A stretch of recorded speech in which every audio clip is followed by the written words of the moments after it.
स्वाहा तत्सवितुर्वरेण्यं भर्गो देवस्य धीमहि धियो यो नः प्रचोदयात् स्वाहा ॐ भूर्भुवः स्वः तत्सवितुर्वरेण्यं भर्गो देवस्य धीमहि धियो यो नः प्रचोदयात् स्वाहा ॐ भूर्भुवः स्वः तत्सवितुर्वरेण्यं भर्गो देवस्य धीमहि धियो यो नः प्रचोदयात् स्वाहा इदं सविते इदं मम। ఈరోజు మన శిక్షణ శిబిర సమాప్తి. మరి వ్రతము స్వీకరించకుండా మనిషి ఆర్యుడిగా దేవతగా కాలేడు, కనీసం మనిషిగా కూడా నిలబడలేడు. అందుకే వ్రత దీక్ష తీసుకోవాలని శాస్త్రాలు చెప్తూ ఉన్నాయి. మరి అహింస, సత్యము, అస్థేయము ఇవన్నీ వ్రతాలు. రాముడు ఏకపత్ని వ్రతుడు. మరి హనుమంతుడు దుష్ట శిక్షణ వ్రతంగా కలిగిన వాడు. ఇక మనం కూడా జీవితంలో వ్రతాలు స్వీకరించాలి. ప్రధానంగా అహింస. చాలామంది ఇక్కడ శాకాహారులు ఉన్నారు. స్థూలంగా మనం హింస మానేసాం, కానీ సూక్ష్మంగా, వాచికంగా, మానసికంగా కూడా హింస చేయకూడదని చెప్పారు. అది ఒక సూక్ష్మమైన విషయం. కనీసం స్థూల హింస మానేస్తే పర్వాలేదు, కనీసం అదన్నా మొదలు పెట్టాలి.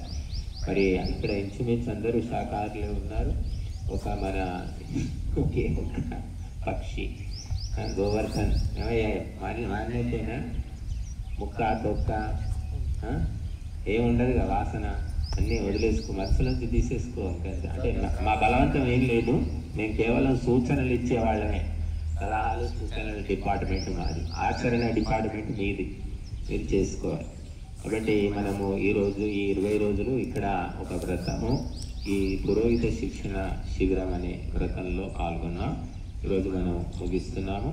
కాబట్టి ప్రతి ఒక్కరూ కూడా మంచి నియమాలు, ఆచరణలు మనసులో సంకల్పించుకొని ప్రతిరోజు అగ్నిహోత్రం చేస్తాము వీలైతే. కాకపోతే వారానికి ఒకసారైనా చేస్తాము అని మనసులో సంకల్పించుకుంటే, మొదలే నెలకోసారి చేస్తాను మనసులో అనుకుంటే అది సంవత్సరానికి ఒకసారి అవుతుంది.